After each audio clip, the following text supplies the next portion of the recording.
Salam sejahtera, salam jumpa kembali di dalam kasih Tuhan kita, Yesus Kristus.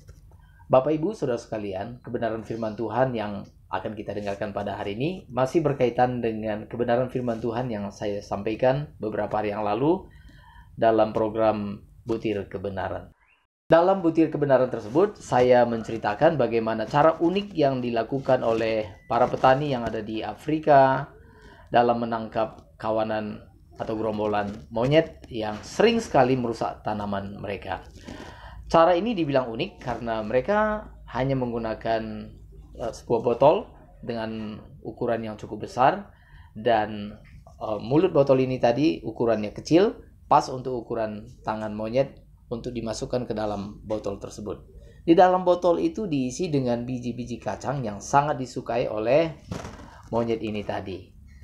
Setelah diisi dengan biji kacang ke dalam botol ini tadi, lalu botol tersebut diikat dengan kuat pada pohon atau di tempat yang lain yang mudah dilihat oleh kawanan monyet ini tadi. Nah, saudara, apa yang terjadi setelah monyet ini tadi melihat botol yang berisi biji-biji kacang tersebut? Maka mereka segera akan memasukkan, salah satu dari monyet ini tentunya segera memasukkan tangannya ke dalam botol tersebut untuk meraih, untuk mendapatkan biji-biji kacang sebanyak yang dapat mereka raih. Saudara, genggaman tangan daripada monyet ini tadi membuat dia kesulitan, bahkan tidak mungkin ketika dia menarik kembali tangannya tidak bisa keluar dari botol tersebut. Maka yang harus dilakukan oleh monyet ini tadi, kalau dia ingin tangannya keluar, maka dia harus melepaskan genggaman biji-biji kacang. Dia harus melepaskan biji kacang yang ada di tangannya sehingga tangannya tidak sedang menggenggam, sehingga dia dapat mengeluarkan tangannya dengan mudah. Nah, tetapi saudara, uniknya, anehnya, ternyata monyet ini tadi dia lebih memilih untuk terus bertahan, dia terus menggenggam biji kacang tersebut, sehingga dia lebih memilih untuk tetap berada dalam botol tersebut. Dia memilih sekalipun dia tidak bisa lepas, sekalipun dia tidak bisa mengeluarkan tangannya, dia tetap memilih untuk menggenggam biji-biji kacang tersebut. Hal ini membuat dia dengan mudah ditangkap oleh pemburu yang memang sudah berada di sekitar botol tersebut. Nah, saudara, ini pelajaran yang sangat penting yang dapat kita ambil daripadanya. Kemarin kita sudah berbicara beberapa hal dan sekarang kita akan lanjutkan bahwa ada dua pelajaran penting lainnya yang akan kita pelajari pada hari ini. Pertama, saudara, ini berbicara tentang bagaimana seharusnya kita melepaskan keinginan-keinginan kita sehingga keinginan-keinginan tersebut tidak akan membahayakan nyawa kita atau keselamatan kita. Sebagaimana yang dikatakan oleh Tuhan Yesus di dalam Matius pasal 10 ayat 39, barang siapa mempertahankan nyawanya, dia akan kehilangan nyawanya. Dan barang siapa menyerahkan nyawanya atau kehilangan nyawanya karena aku, kata Tuhan Yesus, maka dia akan memperolehnya. Saudara, nyawa yang dibicarakan oleh Tuhan Yesus dan juga di dalam beberapa kitab yang lain, seringkali Tuhan Yesus berbicara tentang nyawa atau kehilangan nyawa, bagaimana kita harus menyerahkan nyawa kita supaya kita memperolehnya dan kita tidak boleh mempertahankan nyawa kita. Kata nyawa ini, saudara, selain berbicara tentang memang hidup kita atau nyawa kita, sebenarnya ini juga berbicara tentang keinginan-keinginan atau ambisi kita yang sedemikian melekat dalam hidup kita sehingga sulit untuk kita lepaskan. Keinginan-keinginan ini kita genggam sedemikian erat sehingga kita tidak bersedia untuk melepaskannya. Nah, Tuhan Yesus berkata, barang siapa mempertahankan nyawanya. Nah, saudara, jadi nyawa ini selain daripada nyawa kita berbicara tentang kehidupan kita, dan kalau kita kehilangan nyawa itu berarti berbicara tentang kematian kita, ini juga memang berbicara dari hal-hal yang menyangkut kepada nyawa tersebut adalah keinginan kita yang begitu kuat, sama seperti nyawa kita. Artinya, keinginan kita kita genggam begitu erat. Sehingga kalau misalnya keinginan kita ini dicabut, maka sepertinya kita merasa kesakitan yang luar biasa. Seperti mencabut nyawa kita sendiri. Nah saudara, keinginan, ambisi, ya, dan sejenisnya saudara, itu seperti nyawa kita. Nah jadi maksud Tuhan Yesus, siapa yang mempertahankan nyawanya akan kehilangan nyawanya. Artinya siapa yang mempertahankan keinginan-keinginannya atau ambisi-ambisinya yang tidak seturut dengan ambisi Tuhan, yang tidak seturut dengan keinginan Tuhan, maka pada akhirnya dia akan kehilangan hidup kekal. Dia akan kehilangan hidup yang sesungguhnya itu. Nah saudara, itu berarti bahwa kita harus menyadari bahwa keinginan-keinginan kita bukanlah sesuatu yang harus kita pertahankan, bukanlah sesuatu yang harus kita genggam erat. Sehingga genggaman ini akan membuat kita sulit keluar daripada ikatan dunia ini, daripada ikatan kuasa si jahat, sehingga menggiring kita kepada kebinasaan abadi, menggiring kita kepada kematian yang kekal. Itu berarti saudara, kita harus dengan rela, kita harus menyerahkan keinginan-keinginan kita kepada Tuhan. Maksudnya saudara, jikalau keinginan kita berlawanan dengan keinginan Tuhan, jikalau ambisi kita berlawanan dengan ambisi Tuhan, maka kita harus melepaskan ambisi kita. Kita harus melepaskan keinginan-keinginan kita. Sehingga keinginan-keinginan itu tidak akan mencelakakan kita, tidak akan membinasakan kita. Saudara, keinginan-keinginan atau ambisi ini, saudara, ini juga dapat seperti sesuatu yang kita anggap sebagai hak. Sesuatu yang kita anggap sebagai hak kita, yang harus kita pertahankan, menggenggamnya erat. Nah, saudara, memang saudara, ada hak-hak yang memang harus menjadi bagian kita. Nah, tetapi saudara, ketika hak-hak tersebut diambil daripada kita menggenggamnya erat, daripada kita mempertahankannya dengan erat, itu akan menjadi satu kesakitan yang luar biasa. Maka Tuhan kita Yesus Kristus mengajarkan kita untuk kita menyerahkan juga hak-hak kita, sekalipun itu adalah bagian kita. Saudara, Tuhan Yesus mengajarkan kita untuk menyerahkan nyawa. Yang berbicara adalah Tuhan Yesus. Tuhan Yesus, saudara, sungguh adalah pribadi yang bukan hanya dapat memberi perintah, tapi apa yang dia perintahkan, dia telah jalankan terlebih dahulu. Memang saudara, ketika firman Tuhan ini disampaikan oleh Tuhan Yesus belum mengalami kematian di Golgota. Tetapi sesungguhnya Tuhan Yesus sudah sungguh-sungguh mengalami apa artinya menyerahkan nyawa. Nah saudara, mulai dari ketika Yesus akan turun ke dunia ini, saudara, bagi Tuhan kita Yesus Kristus, Tuhan tinggal di sorga. Tuhan ada bersama-sama dengan Bapa, ya, dengan Roh Kudus, dengan malaikat-malaikat yang senantiasa memuji dan memuliakan Dia. Hidup dalam kenyamanan yang luar biasa. Sekarang Tuhan Yesus diharuskan untuk meninggalkan sorga. Ini adalah sesuatu yang tidak mudah. Ya, Allah Bapa mengutus Yesus untuk datang ke dunia ini. Saudara, selain daripada Allah Bapa, saya percaya bahwa memang Tuhan Yesus juga dengan penuh kerelaan, dia bersedia meninggalkan tahtanya. Dia bersedia meninggalkan sorga yang penuh dengan kemuliaan. Saudara, ketika Yesus mengambil keputusan akan meninggalkan sorga, ini adalah seperti menyerahkan nyawa sendiri. Menyerahkan nyawa, saudara. Tidak mudah, saudara, untuk menyerahkan ini. Tetapi satu hal yang luar biasa, yang patut kita kagumi, dan ini yang membuat Tuhan kita yang Yesus Kristus patut dipuji dan dimuliakan. Tuhan Yesus, dia bersedia meninggalkan sorga. Dia bersedia meninggalkan kealahannya, dan dia menjadi manusia sama seperti saudara dan saya. Ini adalah sesuatu yang luar biasa, saudara. Ini adalah sesuatu yang luar biasa. dan saudaraku yang dikasihi oleh Tuhan, singkatnya, sebenarnya ketika Yesus ada di dunia ini, yang disebut dalam inkarnasi, di mana Allah menjadi manusia, sungguh saudara, maka hidup Tuhan Yesus sungguh-sungguh diwarnai dengan menyerahkan hak, menyerahkan nyawa, menyerahkan ambisi.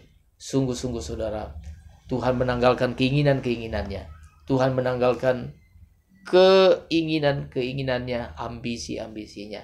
Sehingga ambisi Tuhan Yesus, keinginan Tuhan Yesus hanya satu, yaitu melakukan kehendak Bapa di surga. Saudara, Tuhan Yesus tidak mempertahankan haknya, tidak mempertahankan keinginannya, sehingga keinginannya hanya satu, yaitu ingin menyukakan hati Bapa di surga.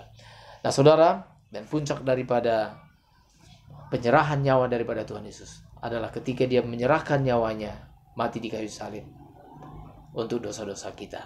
Saudaraku yang dikasihi oleh Tuhan, sungguh ini adalah pengorbanan yang luar biasa.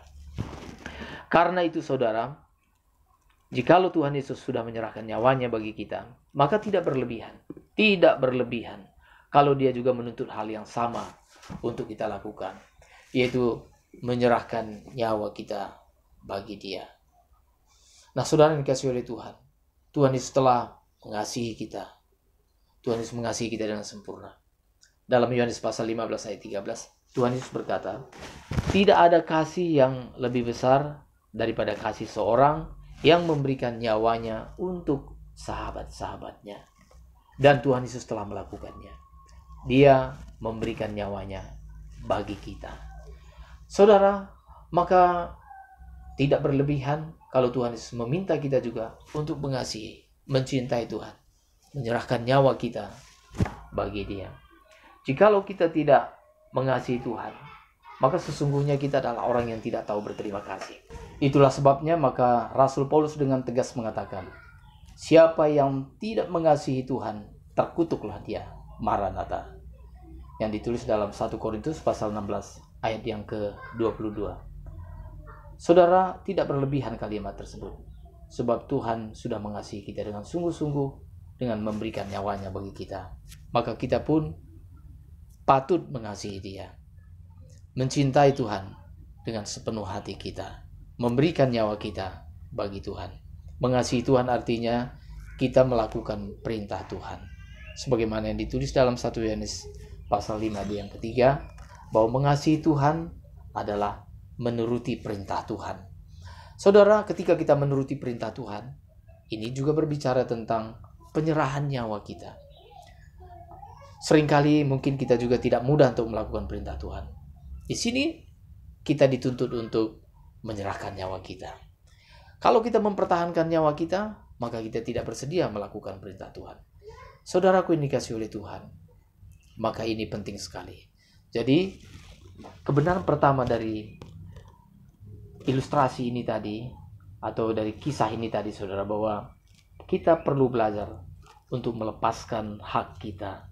Kita perlu belajar untuk melepaskan keinginan-keinginan kita, khususnya keinginan-keinginan yang menjerat hidup kita, yang menjerat nasib kekekalan kita, yang menjerat atau yang menghilangkan keselamatan jiwa kita, atau yang menghilangkan hidup kekal kita. Nah saudara, kita harus sungguh-sungguh bijaksana dalam hal ini, saudara. Kita harus tahu bahwa tidak berguna mempertahankan hal-hal yang kurang penting, lalu kita melepaskan hal-hal yang penting. Saudara, melepaskan keinginan-keinginan itu berarti, saudara, bahwa seumur hidup kita perlu terus belajar untuk melepaskan keinginan-keinginan kita, ambisi kita yang tidak seturut dengan kehendak Tuhan. Saudara, inilah yang perlu kita latih terus-menerus dalam hidup kita, saudara. Itu berarti bahwa kita mulai dari perkara-perkara yang kecil. Dalam hidup kita sehari-hari, kita harus belajar untuk melepaskan nyawa kita, menyerahkan nyawa kita. Misalnya saudara, mulai dari dalam hidup rumah tangga misalnya, saudara. Seorang istri misalnya, Seorang istri memang harus dicintai, harus diperhatikan, harus dihargai.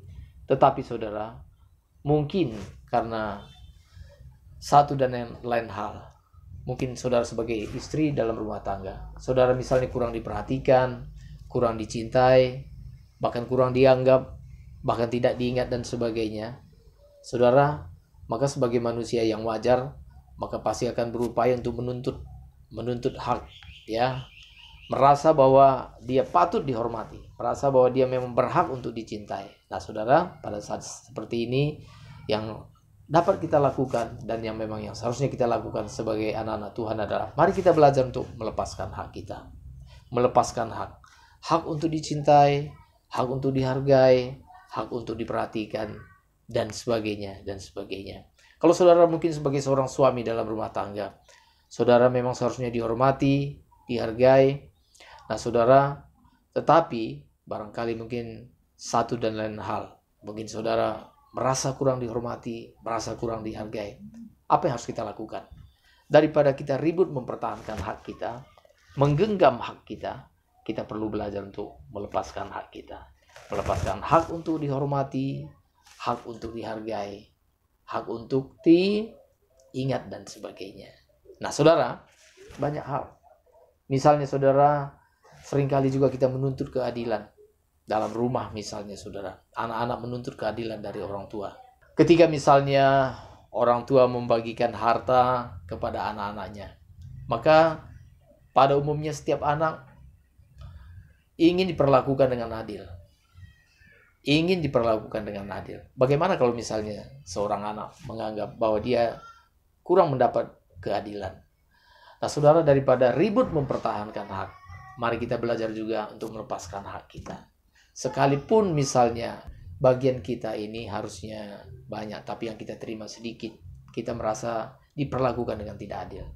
Mari kita belajar untuk melepaskan hak kita dalam banyak hal saudara. Demikian juga misalnya tidak sedikit orang menganggap bahwa dia berhak untuk melampiaskan kemarahan, memarahi orang lain. Nah, saudara, di sini pun kita perlu belajar untuk melepaskan hak kita. Melepaskan hak kita. Kita melepaskan banyak hak yang harus kita lepaskan. Saudara, bahkan semua keinginan-keinginan kita, hak-hak yang kita anggap sebagai milik kita, itu semua saudara kita harus lepaskan. Baru kita dapat mengikuti Tuhan Yesus dengan benar. Nah saudara, jikalau kita sudah belajar melepaskan keinginan-keinginan kita, melepaskan hak-hak kita, tahukah saudara bahwa dibanding dengan hidup kekal yang Tuhan sediakan bagi kita, maka semua yang telah kita lepaskan itu tidak ada artinya dibanding dengan yang akan kita terima daripada Tuhan. Ingatlah saudara, bahwa apa yang saudara pernah lepaskan itu tidak ada nilainya dibanding dengan apa yang akan saudara terima, karena saudara telah melepaskan hak-hak saudara, karena saudara telah melepaskan keinginan-keinginan dan ambisi saudara. Saudara, ada upah yang menanti saudara jikalau saudara melepaskan keinginan-keinginan saudara yang bertentangan dengan keinginan Tuhan. Nah saudara, itu yang pertama.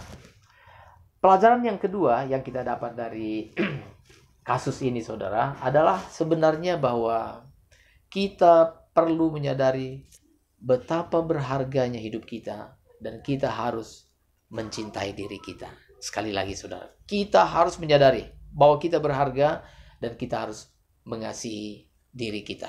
Salahkah kalau kita mengasihi diri kita? Tentunya tidak saudara. Kalau seandainya salah mengasihi diri, tentunya Tuhan mengatakan jangan mengasihi diri. Tentunya ada perintah yang lebih jelas lagi, bencilah dirimu. Nah, tetapi saudara, Tuhan Yesus mengajarkan kita supaya kita mengasihi diri.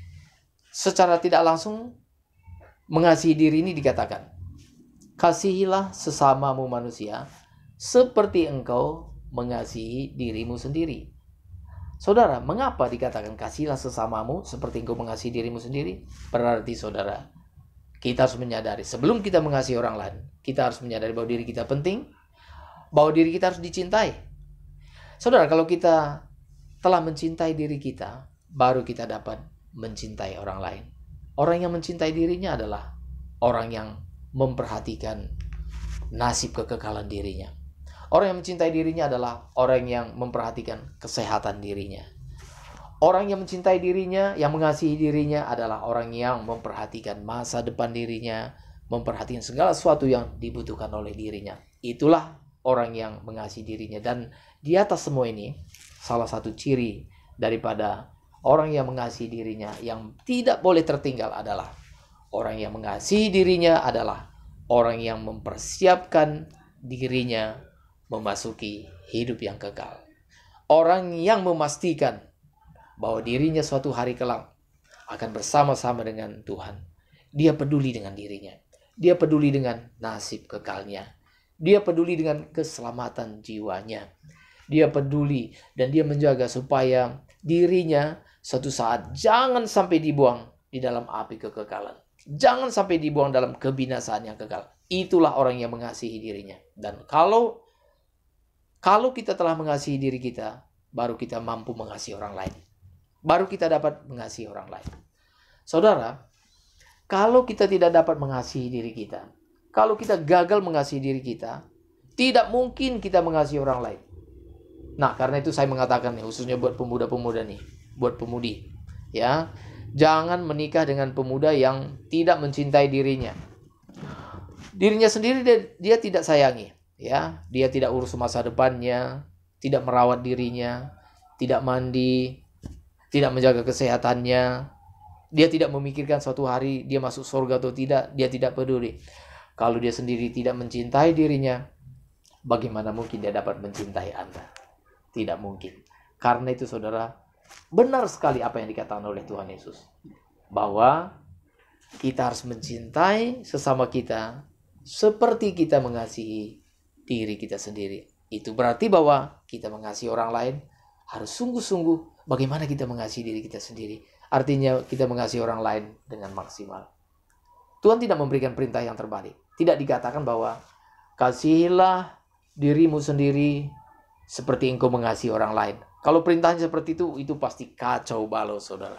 Ya, untunglah Tuhan memberikan perintah yang benar. Dan memang kita harus mencintai diri kita, mengasihi diri kita. Nah saudara, orang yang menggenggam erat keinginan-keinginannya itu sebenarnya adalah orang yang tidak mencintai dirinya sendiri. Saudara, orang yang mencintai dirinya sendiri adalah orang yang menyangkal diri. Orang yang mencintai dirinya sendiri adalah orang yang bersedia melepaskan keinginan-keinginannya.